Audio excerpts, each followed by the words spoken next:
Oke teman-teman, sekarang kita mau wawancara dengan tim Kijambang Subang. Tonton terus videonya sampai selesai, jangan lupa subscribe, oke?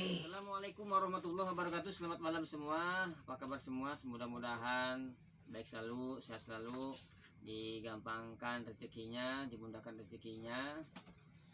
Mudah-mudahan selalu ada dalam lindungan Allah Subhanahu wa taala. Amin.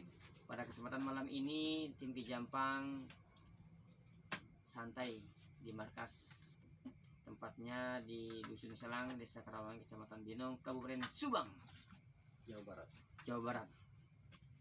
Ini kita sekarang mau ngobrol aja, mau berbagi pengalaman buat para tim-tim kru-kru, barangkali ada pengalaman-pengalaman mistis. Ya tentunya pasti ada pengalaman-pengalaman mistis ya. Tonton terus videonya sampai selesai. Sebelum dilanjut videonya, jangan lupa subscribe yang banyak, khususnya buat masyarakat Subang, Cirebon, Kuningan, Jawa Barat, semuanya wajib subscribe Kijambang Subang, karena subscribe Anda adalah motivasi bagi kami. Oke teman-teman, barangkali siapa dulu nih? Ya, saya. Deden dulu ya. Ya, kita mau tanya ke pembawa acara, host Deden Permana, barangkali belum ada yang kenalkan dulu. Pengalaman ya, kalau dibilang pengalaman mistis gimana ya, sebenarnya aib sih ya.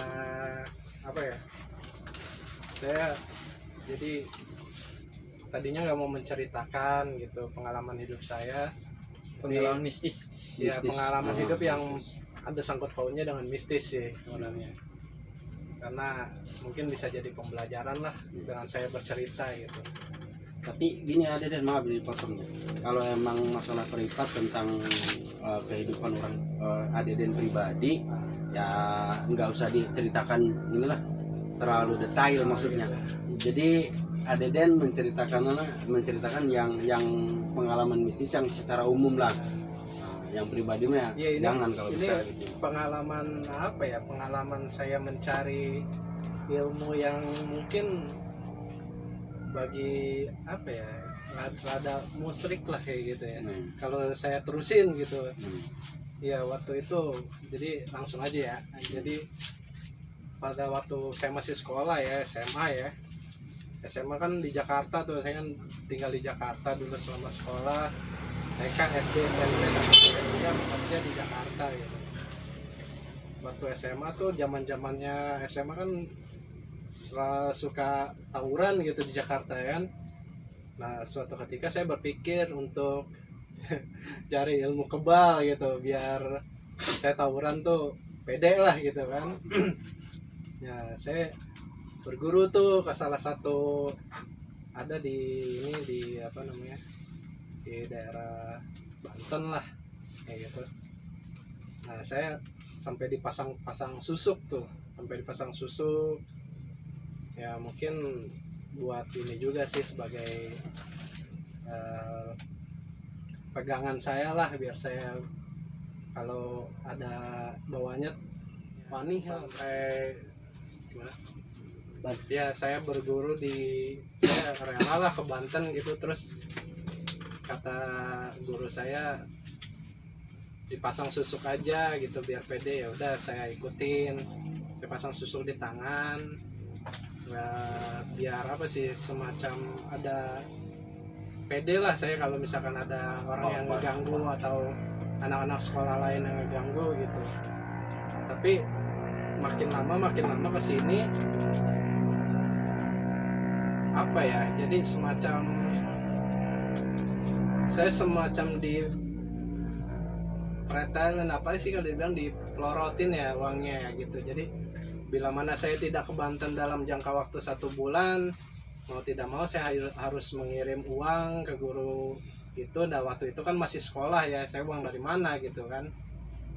Paling tidak, nah akhir-akhirnya saya tinggalin tuh.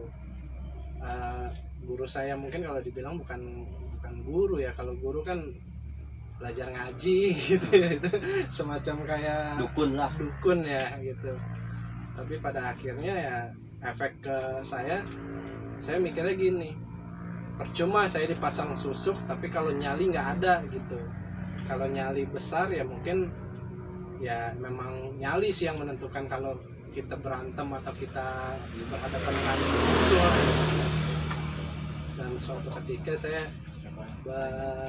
setelah kesininya lulus saya kuliah, terus ketemu sama teman waktu itu. Dia udah nikah sih, tapi saya belum. Waktu itu saya baru semester 5 ya.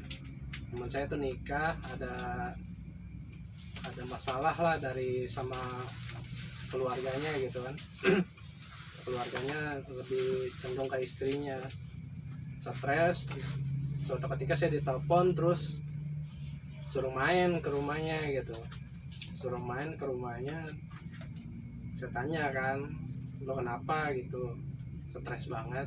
Oh, gue stres, gue sama bini gue lagi nggak akur gitu. Nah di situ tuh ada bapak-bapak lah, sebutannya kita panggil aja bapak lah ya. Nah ayo kenalan ya, saya diajak ayo kenalan ya sama bapak tuh katanya.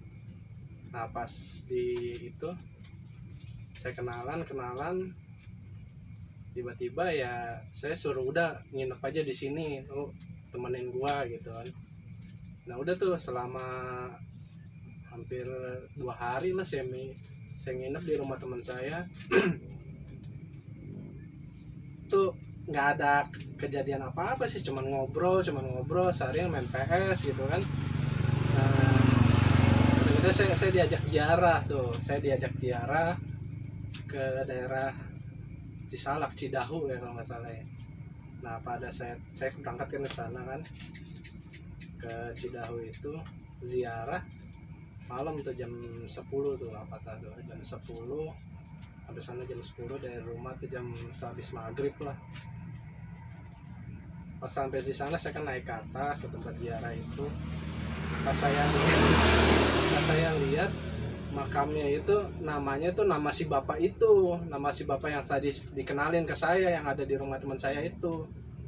Namanya inilah, saya bisa tahu kenapa, karena waktu itu saya disuruh fotokopi KTP. Ada lo tolong fotokopiin deh, ini fotokopi KTP gua gitu.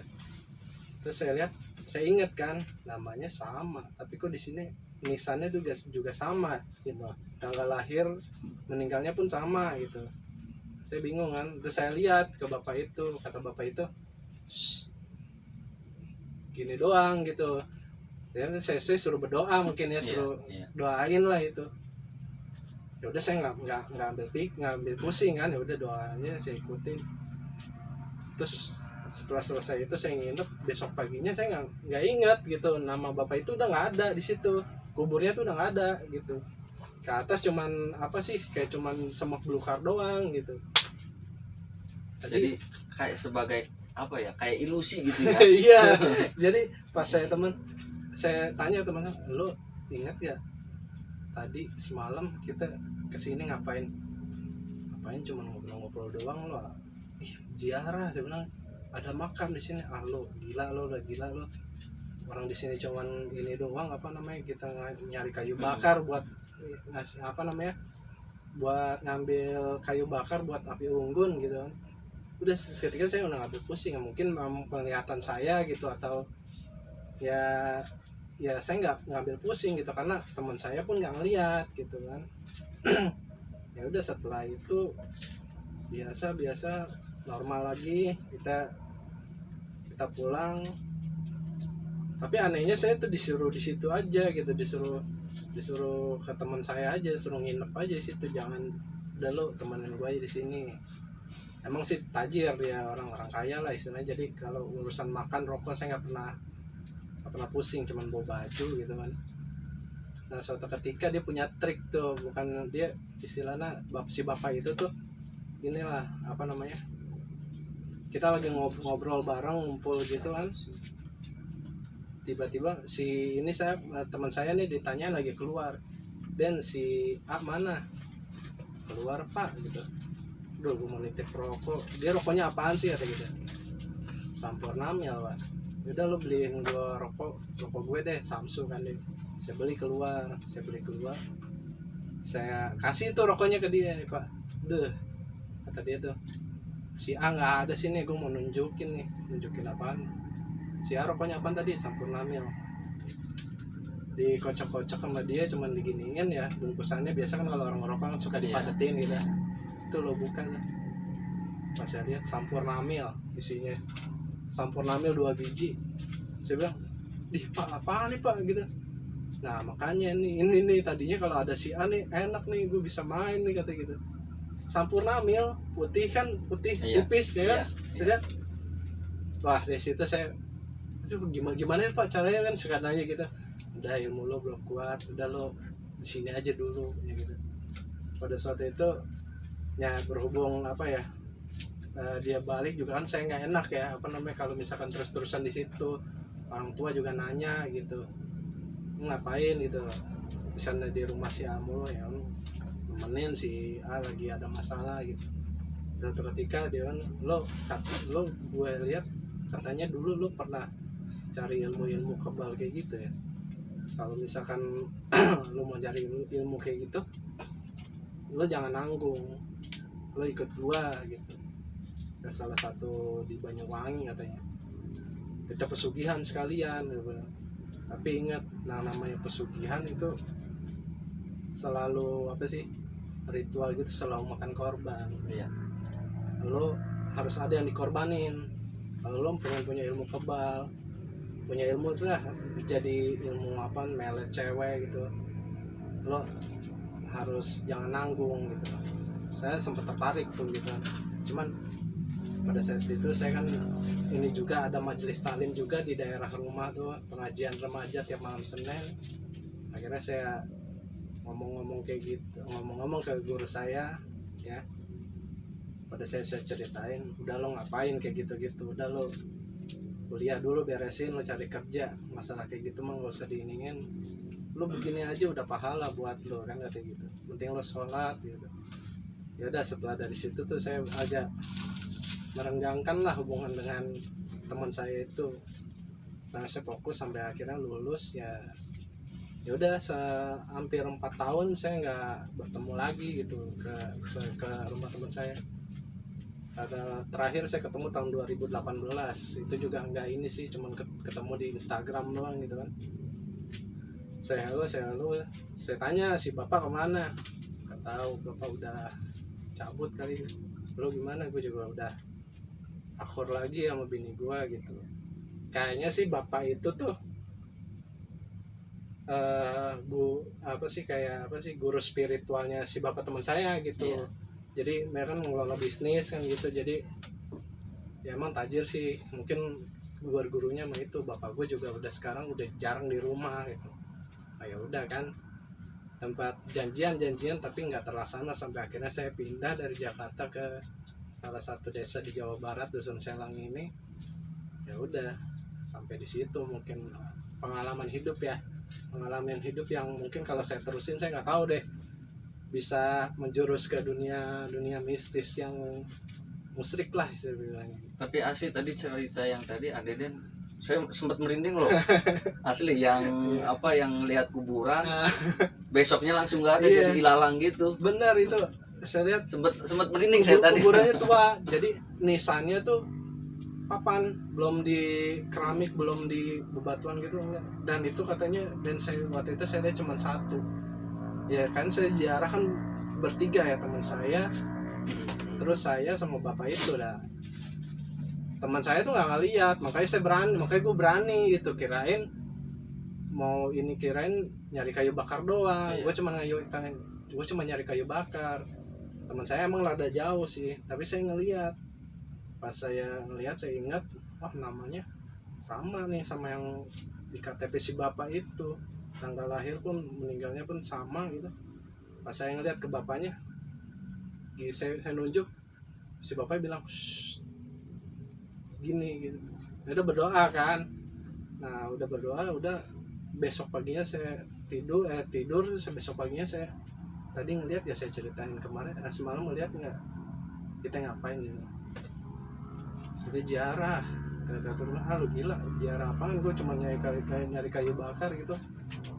Gak tahu emang ditunjukin ke saya gitu, karena saya punya tadinya istilahnya awalnya hidup saya tuh pengen ilmu gitu, nyari-nyari gitu. Jadi kata si bang, wah ini nih kayaknya bersangkut paut lah kita gitu, berkoneksi ya gitu.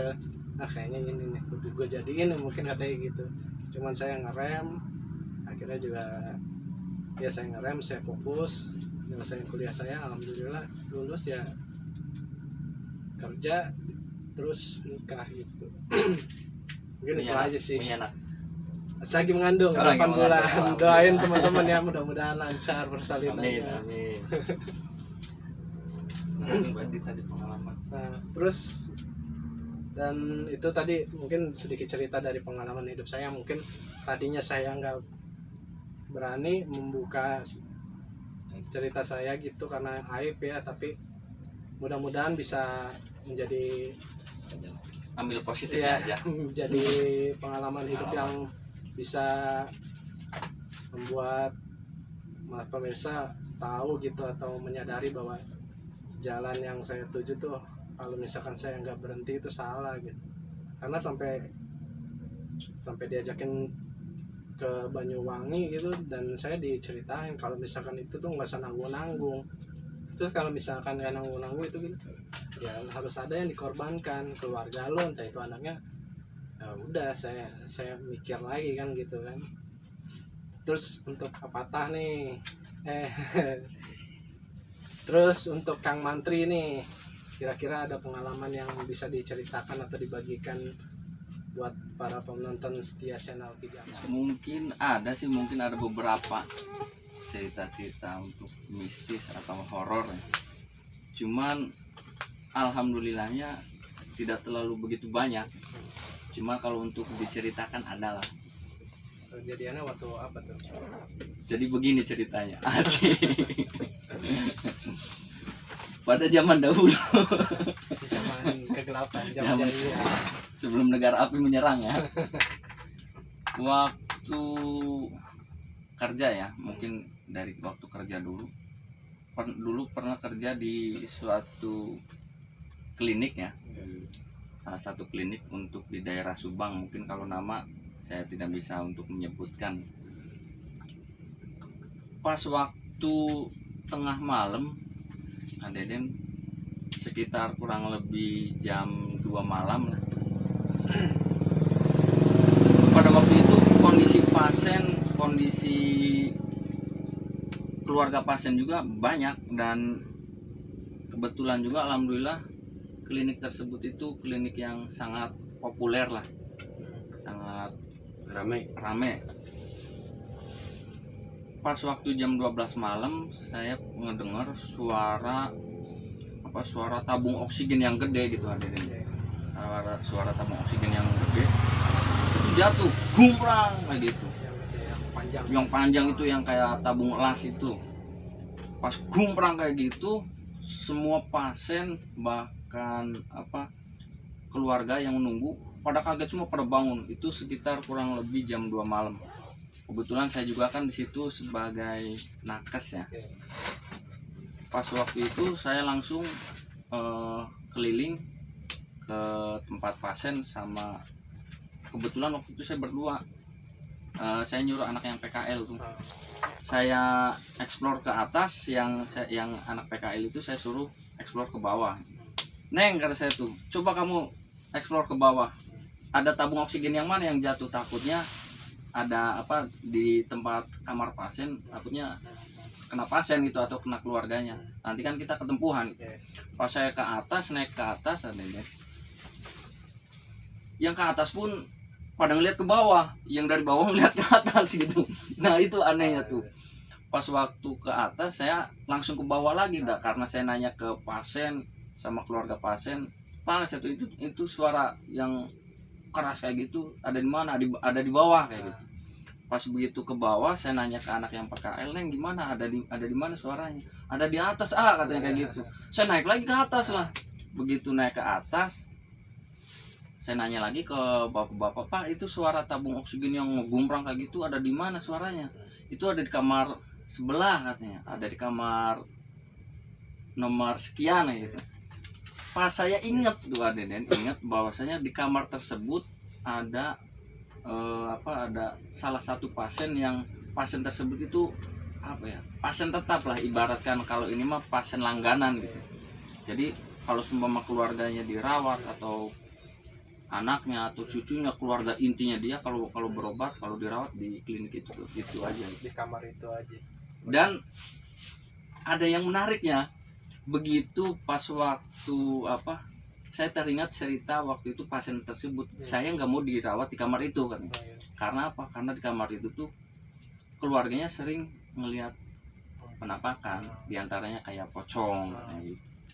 Pas begitu keluarga pasien nunjukin ke kamar itu ada suara oksigen, saya ngelihat, aduh, kata saya tuh langsung teringat flashback, kata saya tuh. Udahlah, saya turun aja ke bawah. Begitu saya turun ke bawah, ada bapak-bapak tuh ngejar, pak di mana Cen itu suara ada di mana? Saya kan jadi bingung nih, mau jawab jujur, takut orang pada takut, mau ngebohong, takut dosa gitu.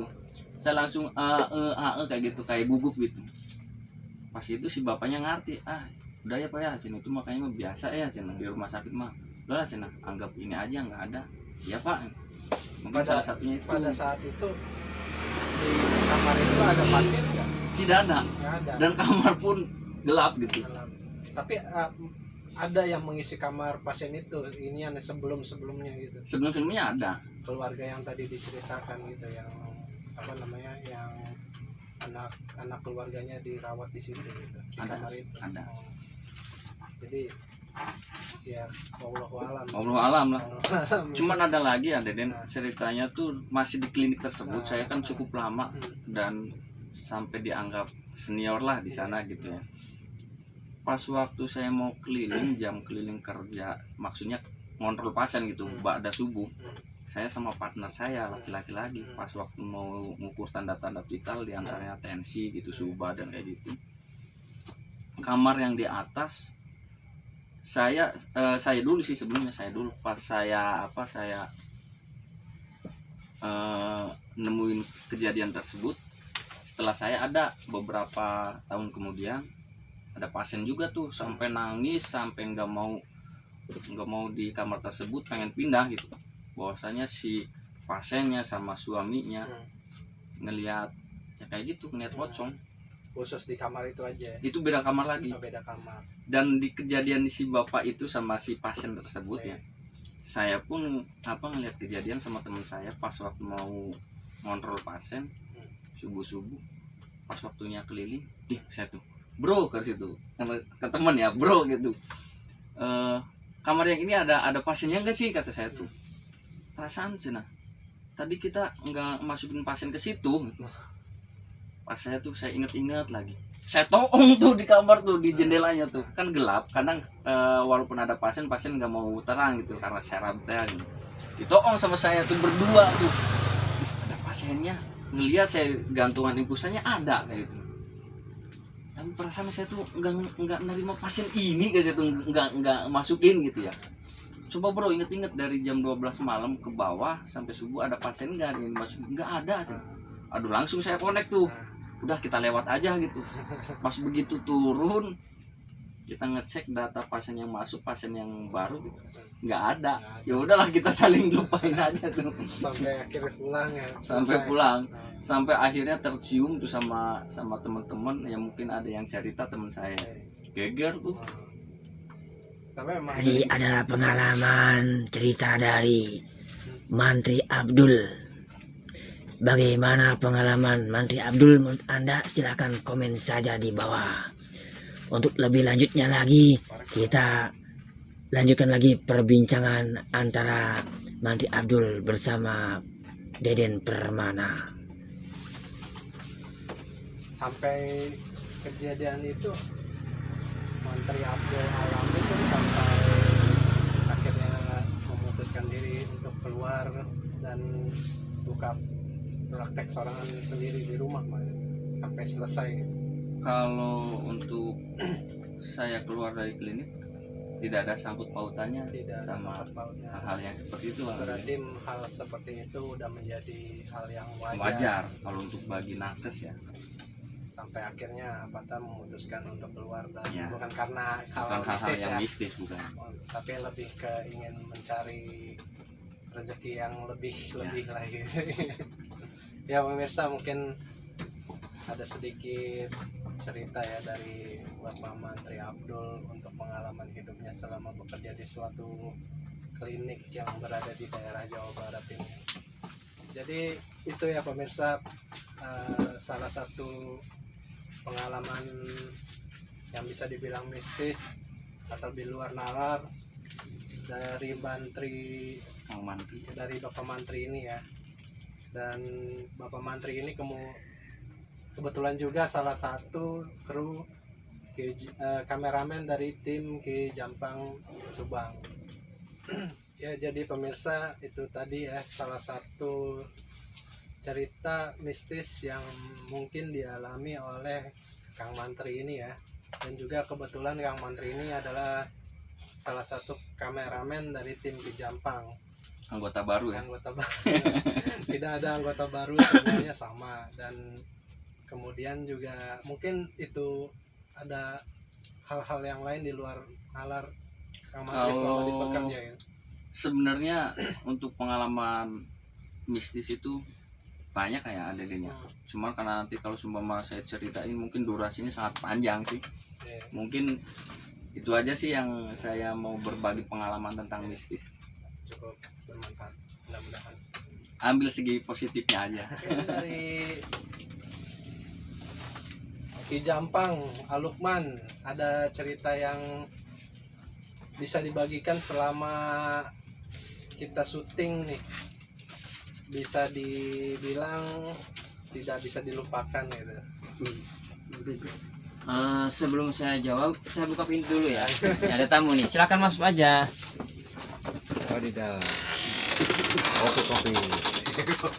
Kopi guys, ada kopi.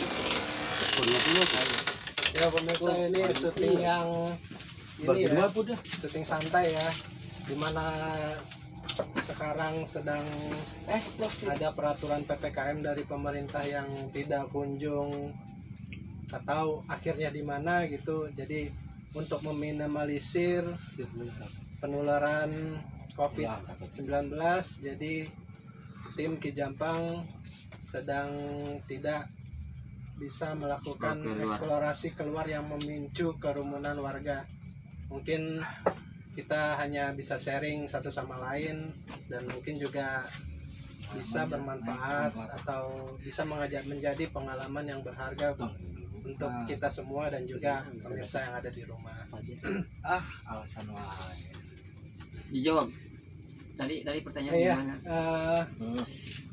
untuk dari pengalaman Ki Jampang sebagai salah satu orang yang vokal ya di tim Ki Jampang Subang ini, yang namanya bisa dibilang nama aslinya adalah Lukmanul Hakim atau Ustadz Lukman ya. Kira-kira ada nggak pengalaman yang pengalaman selama kita syuting dari tempat satu ke tempat yang lain ya, tentunya banyak cerita-cerita yang di luar nalar ya. Diantaranya ada suara-suara aneh, ada penampakan. Tapi kalau penampakan itu sendiri itu kebanyakan cahaya ya, apa sih namanya, cahaya itu hampir setiap ke lokasi syuting itu ada penampakan ada. Untuk ininya ada untuk pengobatan gitu, ada kadang yang suka mengalami gangguan dari makhluk halus itu, ada yang berefek ke Alukmannya sendiri terus ya gitu. Ya, jadi kalau kita mau, ya pengalaman saya kalau mau menetralisir mengobati pasien yang sedang kerasukan, sebelumnya ya saya berdoa dulu, minta perlindungan. Alhamdulillah nggak ada.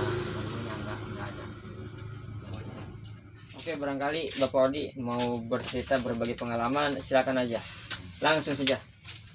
Kalau pengalaman mistis paling suara kadang ya sama cahaya. Selain penampakan jelas mah jarang sih. Karena kalau bisa ngelihat makhluk halus itu berdasarkan mata batin juga ya. Ya bisa mata batin, harus pakai mata batin. Itu kebanyakan itu tim kameramen, yang sering itu kameramen, terus mediator yang banyak gangguan, itu yang banyak gangguan biasanya. Kalau untuk dari pengalaman pribadi Mang Odi gimana? Barangkali ada pengalaman yang paling berkesan gitu. Kalau pengalaman pribadi mah sebelum masuk tim Ki Jampang pernah cuman 1 kali. Cuman bayangan doang, bayangan hitam. Jadi pas pulang dari main. Lewat sawah. Jadi bayangan di seberang. Di sawah kan petak ada galeng-galengnya. Jadi seberang. Pas saya maju, dia ikut maju. Pas belok. Cuman Kayak yang ledek berarti ya. Nah, kalau nampak jelas penampakan pocik. Oh, pocik. Ya. Pocong, lepet, pocong di selatan datang. Jadi nampak mun jelas mah itu sih belum pernah. Kalau yang kayak gitu saya tuh pernah ngalamin tuh, Mang Odi. Waktu masih kecil, umur kurang lebih sekitar belum sekolah lah. Ya mungkin katanya ya kalau kata orang tua dulu mah kalau anak kecil kan belum punya dosa mungkin katanya. Cuman kalau berbentuk saya belum lihat. Pas begitu habis subuh saya buka pintu mau keluar, ada bayangan hitam tuh terbang di atas rumah. Setingginya sekitar segenteng. Kebetulan waktu itu genteng rumah belum setinggi yang sekarang ya rumah saya. Jadi bayangan hitam terbang gleber gitu. Jadi kayak suara angin aja gleber kayak gitu sambil sekikikan. Jadi persis kayak yang suara di TV gitu yang adanya teh. Kayak gitu. Kalau untuk suara sama untuk bentuknya alhamdulillah belum pernah lihat. Cuman hitam aja gitu panjang. Ya, jadi pemirsa itu tadi salah satu cerita pengalaman hidup dari para kru tim Ki Jampang Subang ya. Mungkin percaya atau tidaknya kembali lagi ke pemirsa. Di sini kita cuman berbagi pengalaman-pengalaman yang bisa dibilang mistis, dan mudah-mudahan tadi ya pengalaman mistis dari para tim channel Ki Jampang Subang. Percaya atau tidak percayanya balik lagi ke pemirsa sekalian. Di sini kita cuma sharing pengalaman mistis yang dialami oleh para tim channel Ki Jampang Subang. Dan pemirsa, bagi para pemirsa sekalian yang sedang menonton tayangan ini, apabila mengalami keluhan dari segi fisik ataupun dari rumah, gangguan yang ada makhluk halus di rumah, apabila ingin dinetralisir, silakan komen atau bisa datang langsung ke tempat kami yang berada di Dusun Selang, RT 07 RW 02 ya, Desa Karangwangi, Kecamatan Binong Subang. Kalau misalkan butuh didatangi oleh tim Ki Jampang, silakan komen, dan bagi para pemirsa komen yang berpositif ya.